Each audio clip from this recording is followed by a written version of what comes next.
આમ તો જ્યારે આપણે શાક લેવા જઈએ ને ત્યારે મીઠો લીમડો ફ્રીમાં જ આવતો હોય છે, કારણ કે દાળ અને કઢીમાં મીઠો લીમડો તો ખાસ ઉમેરીએ. તો મારા ઘરમાં પણ મીઠા લીમડાનું મોટું ઝાડ છે અને વસંત ઋતુ ચાલતી હોવાથી લીમડામાં નવા પાન પણ આવી ગયા છે. તો આજે આપણે મીઠા લીમડાના પાનની ડ્રાય ચટણી બનાવીશું, જે એક સાઉથ ઇન્ડિયન રેસીપી છે.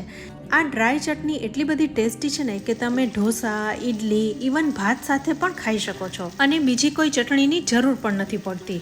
આ ડ્રાય ચટણીને તમે 2 થી 3 મહિના સુધી સ્ટોર કરી શકો છો. સાથે મેઇન ઇન્ગ્રેડિયન્ટ જ લીમડો છે, એટલે એન્ટીઓક્સિડન્ટથી ભરપૂર છે. મીઠો લીમડો વાળ અને સ્કિનને તો ચમકાવે જ છે, પણ સાથે ડાયાબિટીસ પણ કંટ્રોલ કરે છે અને મેદસ્વીતા પણ ઘટાડે છે. આ મીઠો લીમડો કેલ્શિયમ અને આયર્નનો પાવર હાઉસ, કોલેસ્ટ્રોલ ઘટાડે અને આંખોની રોશની પણ વધારે છે. તો મીઠા લીમડાના આટલા બધા ગુણ જાણીને આજે આપણે મસ્ત મજાની એક ચટણી બનાવીશું. મેં પહેલા કીધું એમ આ એક સાઉથ ઇન્ડિયન રેસીપી છે. આમ જોઈએ ને તો સાઉથ ઇન્ડિયન લોકો એની રોજબરોજની વાનગીઓમાં મીઠા લીમડાનો ખાસ ઉપયોગ કરતા હોય છે, એટલે જ એમના વાળ એકદમ કાળા અને ઘાટા હોય છે. તો અહીંયા મેં 10 થી 12 ડાળખી લીમડા લઈ લીધી છે. સાવ કૂણા પાન નથી લીધા, થોડા મોટા પાન હોય એવા તમારે લેવાના છે. હવે દરેક ડાળખીમાંથી લીમડાના પાનને અલગ કરી લઈશું.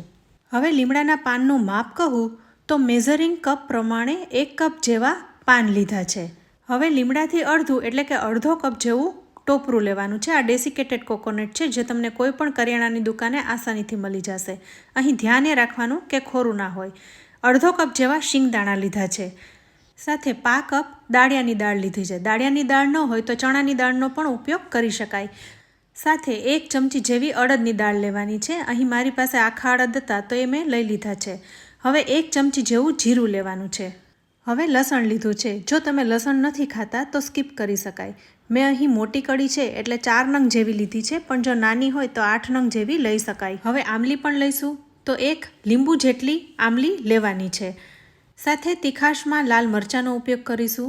જો લાલ મરચાં ન હોય તો લાલ મરચું પાવડર પણ ઉમેરી શકાય, પણ મારી પાસે આખા મરચાં હતા એટલે હું લઈ રહી છું. આ રેશમ પટ્ટો મરચાં છે. પછી તમારે જેવી તીખાશ જોઈતી હોય એ પ્રમાણે મરચાં લેવાના. હવે આ બધી વસ્તુને શેકી લેવાની છે. તો ગેસ ચાલુ કરી પેનને ગોઠવી દઈશું અને એમાં લીમડાને શેકી લેવાનો છે. તો બધા લીમડાના પાનને ઉમેરી દઈશું. અહીંયા મેં પહેલાં કીધું એમ 1 કપ જેવો લીમડો લીધો છે. બધી જ વસ્તુનું માપ ડિસ્ક્રિપ્શન બોક્સમાં પણ આપેલું છે અને વિડીયોમાં પણ હું બતાવી રહી છું. લીમડાને એકદમ લો ફ્લેમ ઉપર શેકીને ડ્રાય કરી નાખવાનો છે. જો તમારે તડકે રાખવો હોય ને તો પણ રાખી શકાય, તો એક જ દિવસમાં લીમડો એકદમ સુકાઈ જશે. તો અહીંયા લીમડાને શેકાતા 4 મિનિટ જેવું થઈ ગયું છે અને ઘણું ખરું મોઇસ્ચર ઉડી ગયું છે. તો લીમડાને એક ડીશમાં કાઢી લઈશું. બધી વસ્તુ ડીશમાં ભેગી કરતા જઈશું. અહીં તમે જોઈ શકો છો લીમડો કેટલો કડક થઈ ગયો છે. હજુ ઠરશે એટલે થોડું ઘણું જે મોઇસ્ચર હશે એ પણ ઉડી જશે. હવે બીજી વસ્તુ શેકવા માટે પેનમાં 1 ચમચી જેવું તેલ ઉમેરીશું. તેલ ગરમ કરીશું. આ બધું જ તમારે ગેસની એકદમ લો ફ્લેમ ઉપર જ શેકવાનું છે.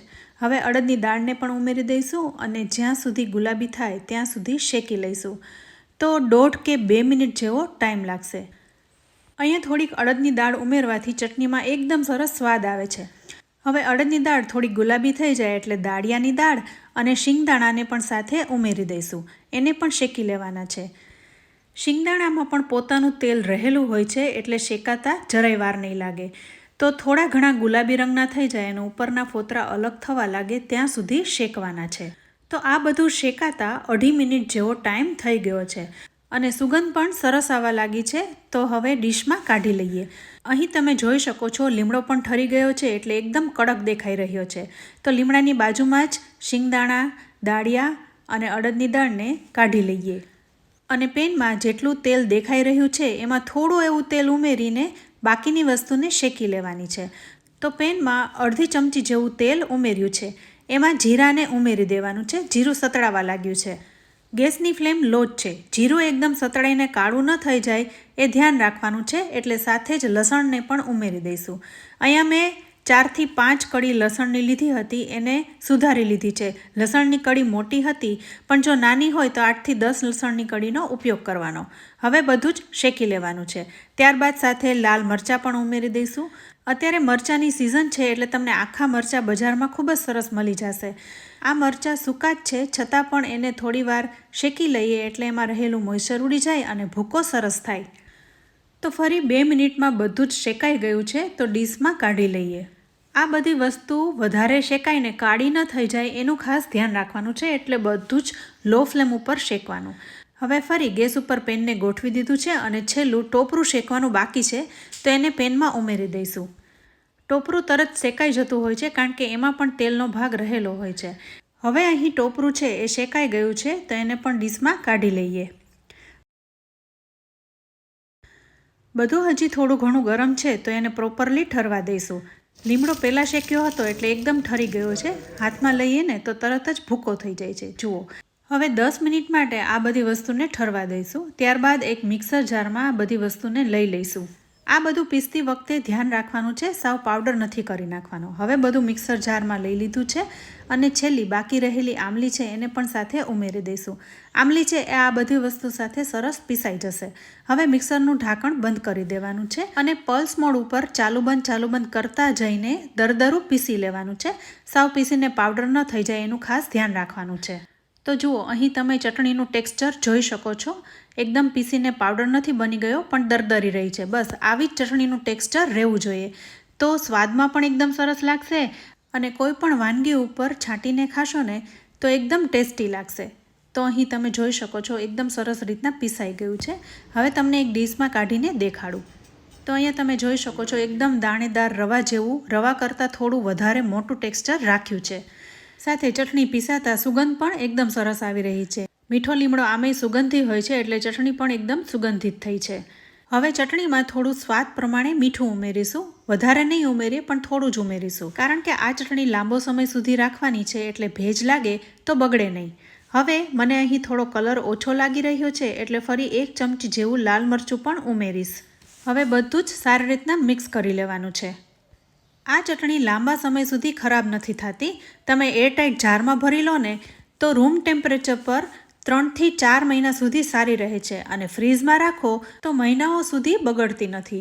તો ફ્રેન્ડ્સ, અહીં આ ચટણી તૈયાર થઈ ગઈ છે. આ ચટણી ઢોસા, ઇડલી, ભાત, ઉત્તપમ વગેરે ઉપર છાંટીને ખાશો ને તો મજા પડી જશે. મીઠા લીમડા ખાવાના અનેક ફાયદા છે અને સાઉથ ઇન્ડિયન લોકો તો એટલા માટે જ મીઠો લીમડો વધારે ખાય છે, કારણ કે ત્યાં ગરમી વધારે પડે છે. એટલે મીઠો લીમડો ગરમીમાં ઠંડક આપે છે, સાથે શરીરને પોષણ પણ આપે છે. તો ફ્રેન્ડ્સ, આજે આ મીઠા લીમડાની ચટણીની રેસીપી તમને કેવી લાગી?